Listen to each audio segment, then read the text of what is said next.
Welcome to the Impact Maker's Journey from Passion to Profits, the podcast showcasing heart-centered coaches, experts, and energy healers who are on a mission to change lives and create meaningful success doing what they love.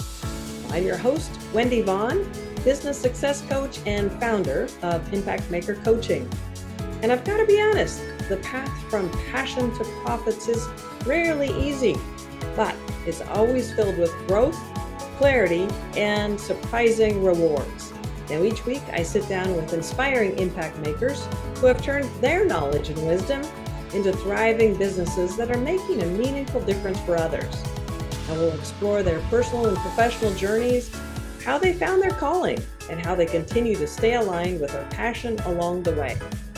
So if you're here to expand your vision about what's possible for yourself, you're in the right place.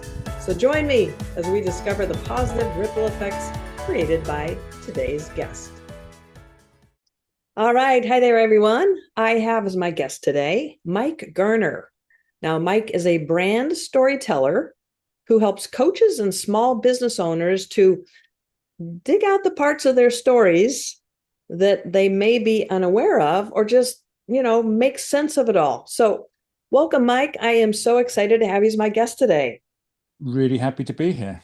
Yeah. And I am really looking forward to discovering more about this work that you do, as well as a little bit about the journey that you've been on as an entrepreneur. Because let's face it, every entrepreneur's journey is a bit unique.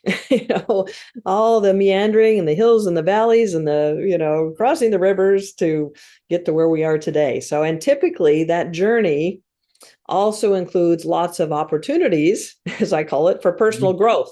Do you agree? You could say that, yes. Yeah. So let me ask you, do you feel like you're the same person today as you were when you started out Oh my no. as a No. coach or an entrepreneur? Well, I think there's two stages to me. I'm been self-employed for 30 years in September. Okay, It's that been is a great accomplishment. it's been up and down, let's say. But I think that the turning point happened for me about 5 years ago over COVID and everything else that happened over COVID. Mm, Uh, and there was a certain number of kind of personal turning points. During COVID, I lost my mother to Alzheimer's. My wife had a brush with breast cancer. I mean, she's fine now, but certainly January 2020 started off with a bang, let's say. yeah, that is double, triple When stress. it was all over, because my mother died in the June, the day after my wife's 60th birthday. And when it's all happening, you ride with the punches and everything, and you got the backdrop of COVID, and you wake up and think, well, what's going to happen today? And something happens, and Hmm. afterwards you think, I remember I was doing the probate, and I was thinking, what the hell just happened? Mm, You're the wrong side of 60. Your mother was 26 when you were born. What are you going to do with the rest of your life? mm, Time to drop all the imposter syndrome. Time to drop all the not feeling good enough, as if it was that yeah, easy. right, But it's a line in the sand. It's a starting point. right. And I did some work with a writing coach on my writing voice. Um, and the thing is, I'm a copywriter. I can write about you until I'm blue in the face. Not a problem. Write about myself, complete nightmare. And most of us feel that because we were told when we were kids, don't brag. No one likes to show off. Right, Stay in it. right. Basically, Yeah. don't talk about yourself. It's not good to talk about yourself. The thing is, that's just what your customers want to hear from you, particularly these days, in the days of personal brand, for want of a better word. They almost want a slice of you. They want to Mhm. feel engaged. They want to like the people that they work with. Let's face it, nobody works with people they don't like. Right. Yeah, absolutely. And Um, it's becoming more apparent as AI is becoming More and more more so, of the yeah, commonplace. exactly. More and more so. Um, Mhm. so Margot basically got me writing, and I wrote 20,000 words in 3 weeks because she said to me, just because you write something down doesn't mean to say you have to publish it, but Mm, write it down, you must. And it was kind of like whoosh, it all yeah. came out. Then those is it good enough thoughts probably But went yeah, away because, oh, I don't need to publish. I can just write. exactly, yeah. And most of what I wrote will stay on my hard drive forever because it was my inner thoughts, basically. And we all Hmm. have these things rattling around in our heads. Right. But writing it down was as if I told somebody. Hmm. And you cannot believe the relief that I had after that. Hmm. Because some of it I thought, well, actually, that's not so bad. People, things that I've told nobody over the years, particularly one particular incident. And that most of that ended up in the first book that I wrote, Stories That Matter, the everyday stories of extraordinary business people, which was just a book of stories about what it's like to run a business, not your Shark Tank gazillionaire level type Hmm. people. It Hmm. was, the everyday business owners who are basically looking to earn an honest living and in their own little way trying to make the world a better place. Right. During Right. that process, I realized I had a story to tell, and everybody else does too. Mm-hmm. It's just a question of getting And comfortable with your that unique story journey. was right. Yeah, the story is worthy. Story is worthy of telling, right? So just One phrase that I did come up with, I love telling people is you're ordinary. What you think is ordinary and everyday is somebody else's extraordinary. mm, Quite wow, simply, it's just a question of perception. sure. Yeah, I love that. It really is liberating. And it takes, like I said, I mean, from early on, there's judgment, right? There's judgment, oh, you shouldn't, or that's too much, or that's Mm. not that's not enough, or all these Yeah, no, things that completely. are Yeah. judging. And And so, that's just from you, let right, alone anybody else. exactly, exactly. So you said you've been an entrepreneur, I think, for 3 decades, right? So when you Yeah. looking back, 2020 hindsight, it's always our clearest vision. Oh, obviously. Is there anything that you would have done differently in building your story brand business from the beginning? Like, It's difficult to say because in all the previous time I was a kind of a freelancer. So I was a freelance translator, became a copywriter because I got bored of translating other people's bad French. And it was only really over COVID I suddenly realized that there's something bigger here. ah, Uh, okay, in the last, yeah, let's say in the last 5 years, that was my mindset shift. I mean, it right. wasn't straight away. It was gradual, and I'd almost say it's hasn't finished yet. It's an Mhm, ongoing because we never mhm. sort these things out completely, really. Um, would I've done something differently? I'm not sure I would, actually. Okay. It's,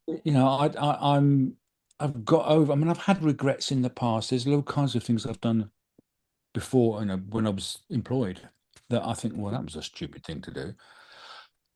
But For a lot of people, they think, especially since you brought up the topic of imposter syndrome or the story is not enough, mm, I've found that a lot of experts who step into that role of offering their own services are kind of tiptoeing instead of like, well, why not? Why not, just make myself known, get out yeah, there and I think offer you're with right. confidence.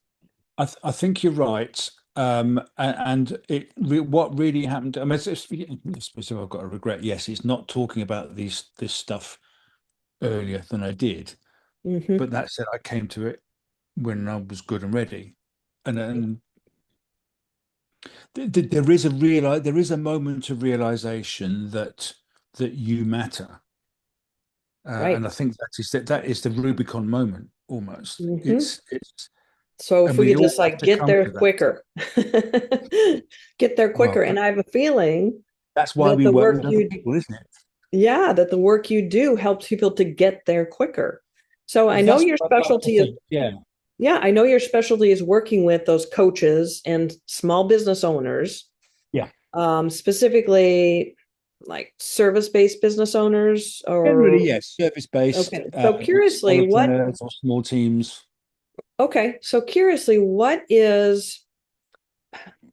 what is a common false belief that these experts have that keeps them kind of stuck in this level of maybe blending in too much, or not standing out in their field, or basically stuck in building their business? What's a common false belief as it I relates think to the work that you do?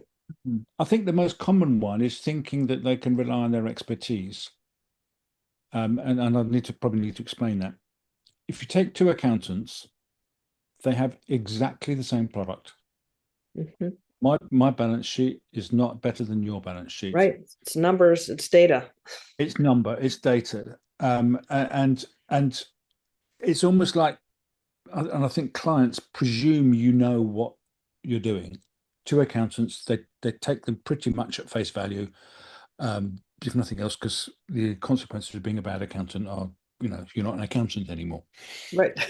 So if you've gotten a certain amount of experience in accountancy, well, then you're good at what you do. Why do you go to one rather than the other? Because you like them. Then it comes down to the way they do their business, and the way they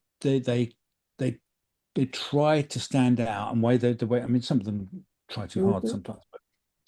And I know public accountant is a kind of quite a boring example, but there's all kinds of other trades, if you like, that, oh, I'm good at what I do, so that should speak for itself.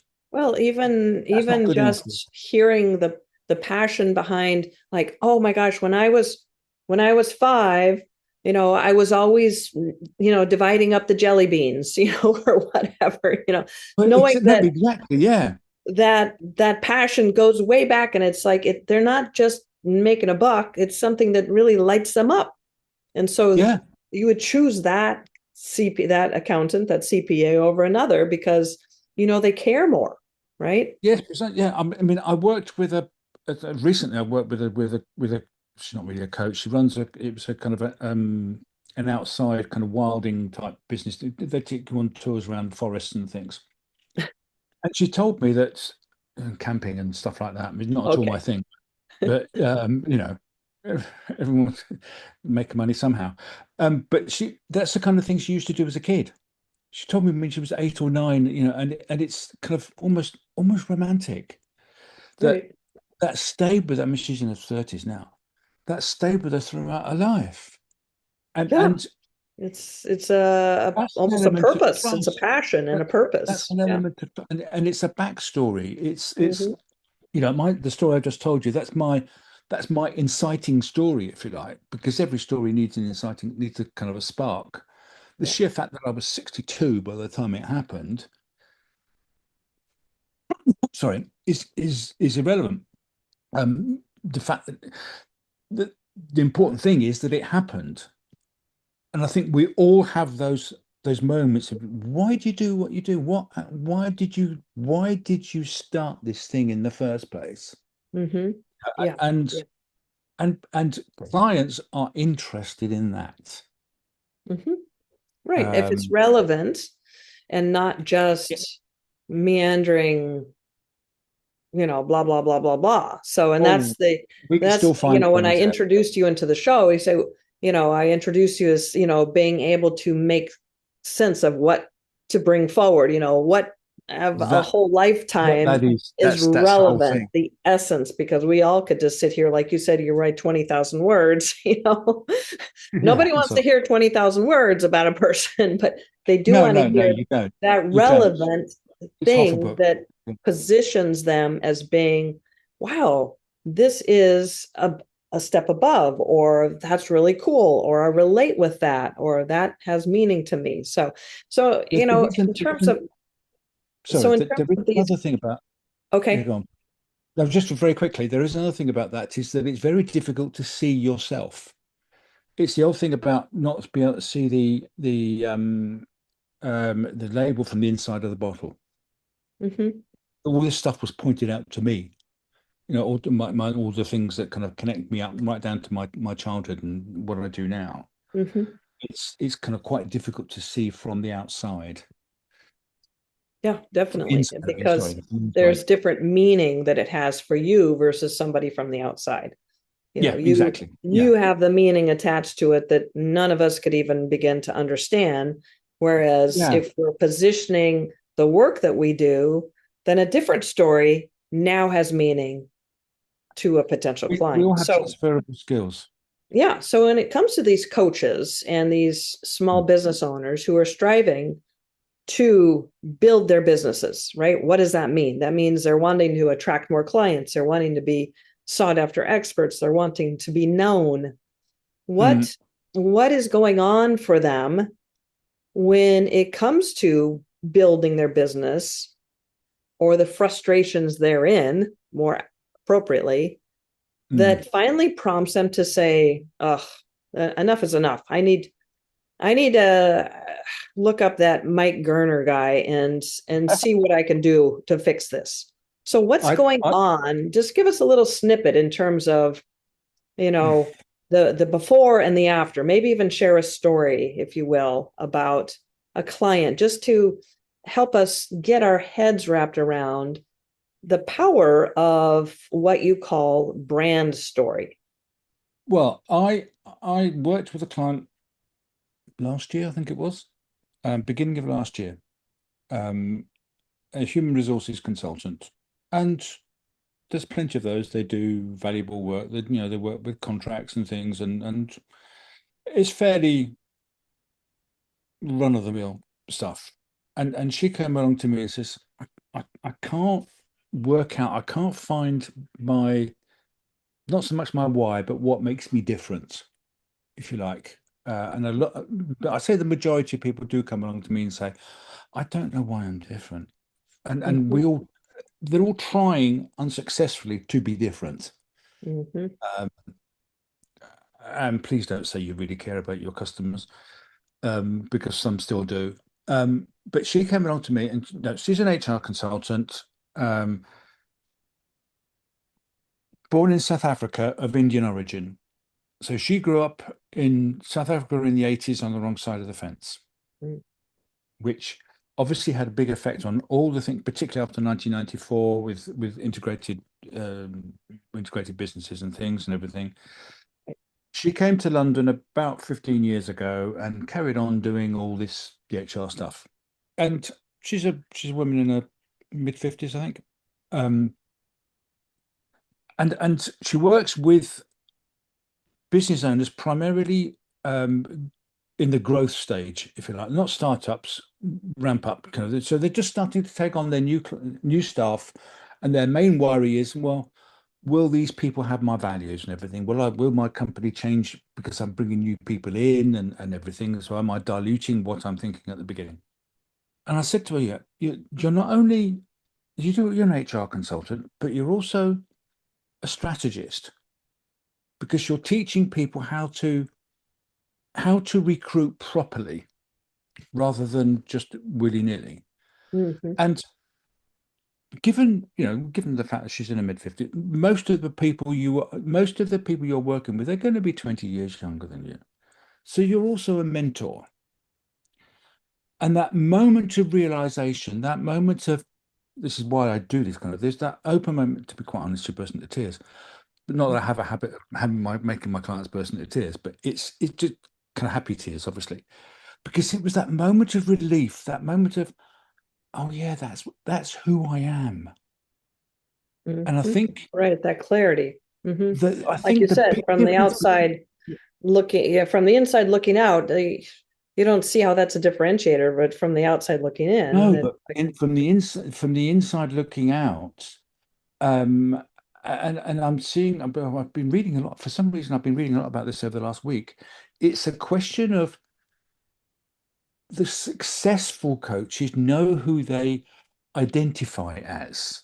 They've got this sense of identity. That's probably the wrong way of saying it, but they've got this sense of identity and purpose, which the ones that are less successful probably don't. mm-hmm, Um, and so this particular client, and she took a while to go into it and let it, because obviously all this thing had to settle in her mind. And it was a couple of months later, I think I was in a networking meeting with her, and she did her introduction and everything. And she said exactly what we'd said. And I thought, Nice. yes, that's a And win. it That just is probably had people leaning in, right? It's like, oh wow, hey, can we talk? well, exactly. Yes. Can we Yeah. talk? Yeah, I'm Yeah. interested. That's exactly Yeah. what I'm looking for. Because she had a sense of purpose. Hmm. Um, And she was bringing forward a facet of what she probably just took for granted, right? That oh, she, oh, completely. of course, I'm a Yeah. business strategist. Yeah, I strategize with, yeah, of Yeah. course, I'm HR. So we have to have a reason to why we're bringing people on. For her, it's just like, well, But duh. it needed someone else to point it It, out, yeah, it needed for her to which be able to, which is why I say you can't see the label from the inside of the bottle yeah. because it was pointed out to me all the things that I've done over the years. They come into what I do now. Yeah, and These that's really the magic with brand story. I get it now. Boom, yeah I got it. yes It's interesting to me that, earlier on, in our conversation here, you spoke openly about, oh, you had some self-doubts, imposter syndrome, you mhm. copywriter, but you couldn't write about yourself, and starting late, it's just, in your 60s, da da da da da. So how does showing vulnerability like that support you to build authority? I just have to ask. I think it's a superpower. For me, it's the start of everything. Okay. And maybe I read too much Brené Brown. I don't know. And I will credit Brené Brown with being the kind of the origin of that. Because I think I was like a lot of people in the past. You think vulnerability, that shows weakness. There is no greater strength than there's vulnerability and vulnerability. There's vulnerability and oversharing. What I would say to people is only share stuff that you're over. You're comfortable with. There's stuff that I wrote in Stories That Matter from my childhood that I'm comfortable with now. There's other stuff that's happened to me in the past that I've never told anybody, and I probably won't because I'm not over it. But your audience is not your therapist either. That's not a good look. But there's people will find people who have gone through the same experiences of you as you've had.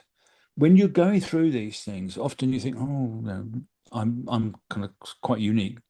Right. Nobody else is experiencing what I'm experiencing. No, they don't. The human experience is quite common. There's lots of people go through the same thing. So if you can share something that you've got through, then that's going to be a benefit to someone who's further bit down the line. Right. And I think that is the key. You've been through it. Then you It's come out the other You've side. navigated through it, and you're now at this level that, whatever that is, right? That another person that might be in the middle of it wants, right? Okay. So Exactly. now it is more of a statement of authority versus weakness. Oh no, completely, yes. And you can say that right across the board for all experiences because we've all got this certain experience and certain level. If you say we're on the kind of your expertise and your experiences on kind of a scale of 1 to 5, and you're on a 5 or a 6, the tens you're never going to teach anything to. But there's a whole load of people between 1 and 5 that you can teach. Right, right. Yeah, yeah.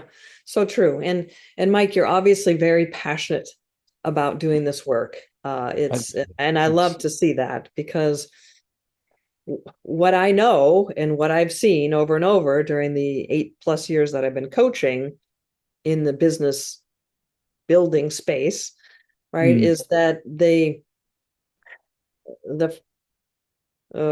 what's a nice word to say, the details of building a business versus providing that expertise tend to dampen the passion, right? That idea of, ooh, that spark, I can help people to da da da da da, whatever the expertise is. But then you get into the marketing and the how do I attract clients and how do I establish that, you know mm, no like and trust, and all of that tends to become for many a burden, which is of course it why I love is. the work It that I is. do.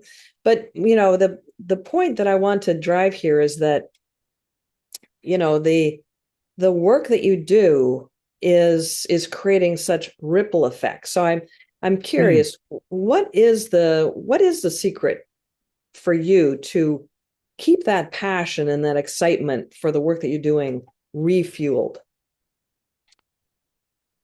I will admit that there are times when it's difficult.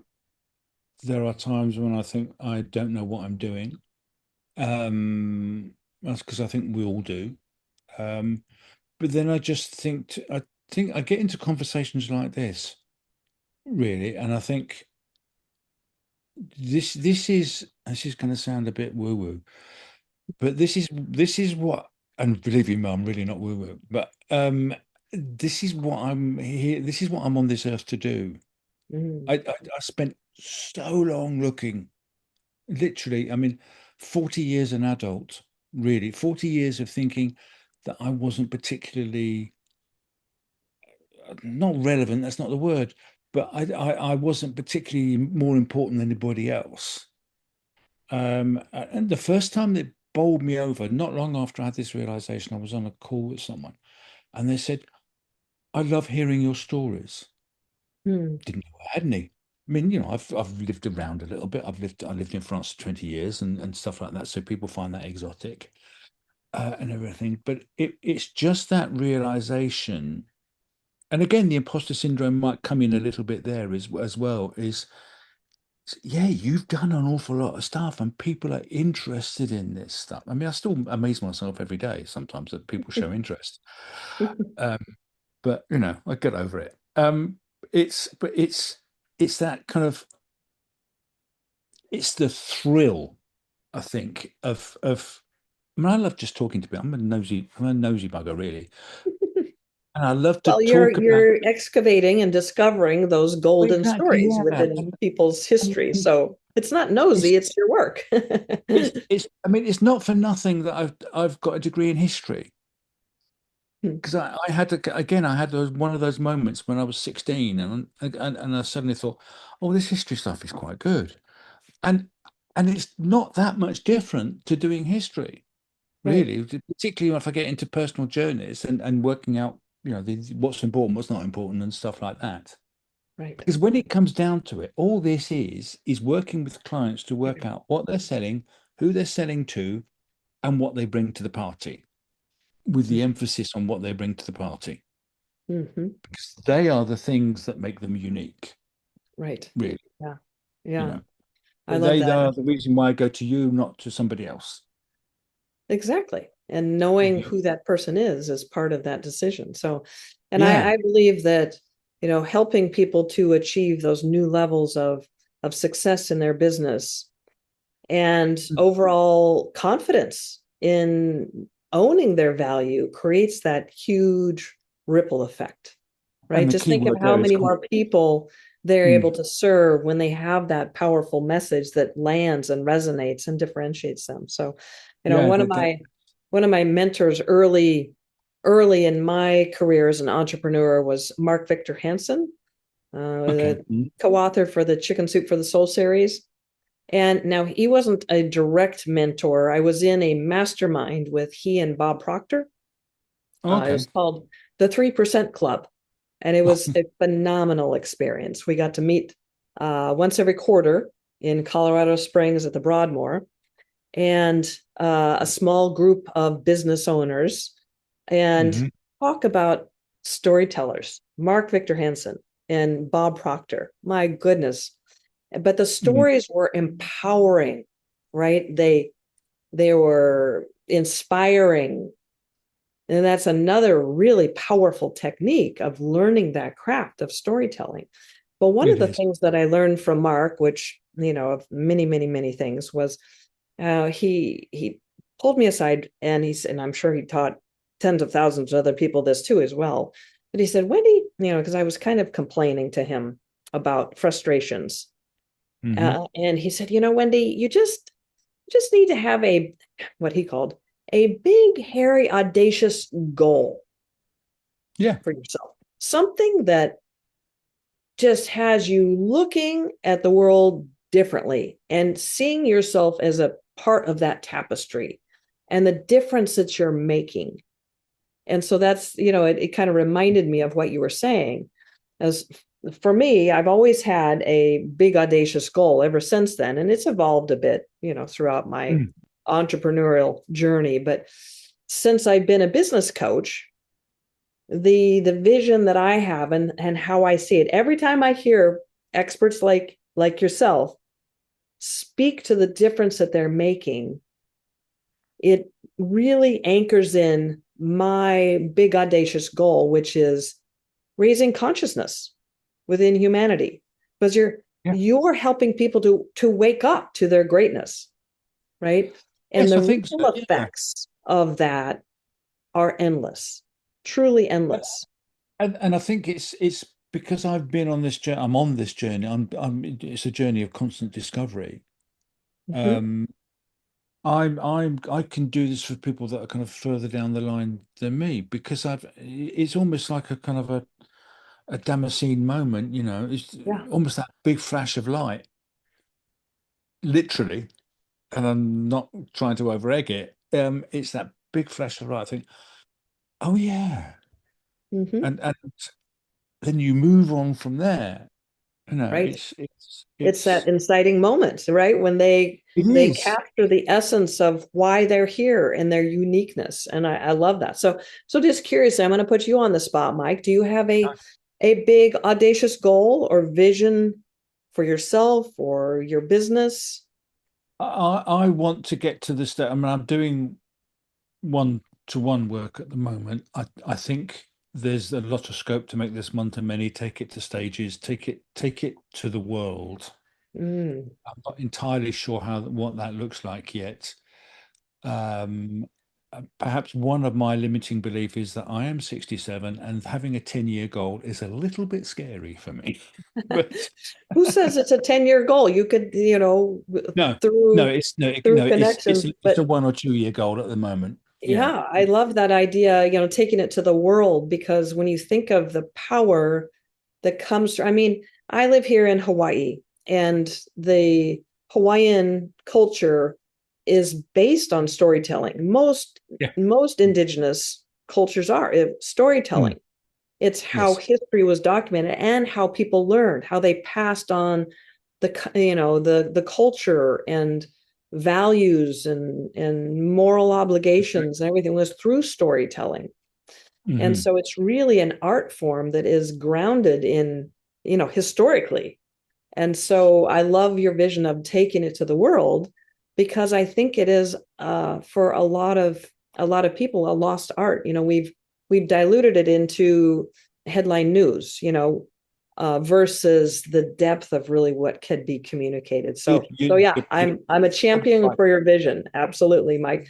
And I Yes. believe that you have a special gift for our audience, for our listeners. Is that correct? I do have Can you tell us a little bit about that? it's a 5-day email course for anybody. Okay, 5-day email Five course, but days it's not email about course. emailing, right? It's a 5-day No, course. no, no, no, no, no. It's a Okay. course. It's something which is delivered over email. Okay, got it. But Five no, it's days. not about emailing. No, no, no, no. Okay. No, it's for anybody that is kind of this sparks some kind of idea that, yeah, I need to get that sorted. I need to do that. So Yes, figure out. it's just a guide through the stages, the things you need to think about to to Just, to, I yeah, can't think of the word. Make yourself unique through the your own starting point of story. where to even begin. Yeah, because your story, well, your story is the only thing that makes you unique, and it's sitting there right in front of your nose, Mm, and you probably don't know it. mm. That is awesome. I Because love that. because So you it's 5 days of understanding kind of how to unpack, how to start crafting that unique start story. dissecting the stuff that you already know. Yeah. It's I mean one of the first stages of it is to do a complete life timeline. Break your life down into 5-year chunks. You'll know what you know. Obviously, you know when you got your first job, you know when you left school and stuff like that. Hmm. But it's when you start thinking about it, it's all the stuff that falls between the cracks, all the little anecdotes that you've probably forgotten about. Hmm. But once you start doing this exercise, then you'll be able to start joining the dots. Nice. I love that. Sounds like it's very inspiring and easy to do. So yeah. So thank you. So I look think in the it is. show notes, listeners. You'll find the link to The be link will be able there. to sign up for that, and that is a free gift, right?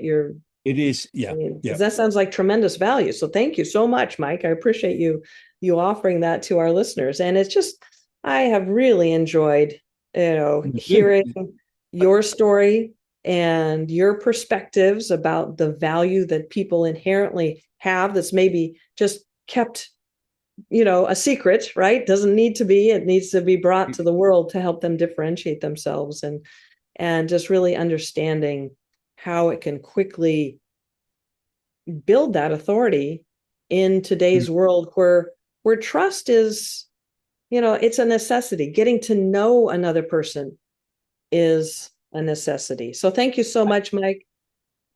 Really have enjoyed our time together, and I so appreciate the work that you do. Great to speak to you. Yeah. All right. Thank you, Mike. Thank you. All right. Well, the real life transformations facilitated by experts like my guest today are truly priceless. I mean, happiness, joy, peace, love, right? These are all what each of us ultimately strives for in life. But becoming a sought after and well-paid coach or energy healer is often challenging, overwhelming, and frustrating. So if you're a heart-centered coach, expert, or energy healer who's striving for more ease, flow, and abundance, well, I've created a special gift just for you. So check out the show notes. All right. Well, this is Wendy Vaughn signing off. Thank you so much for tuning in, and be sure to join me for my next episode where we'll be inspired by yet another impact maker's journey.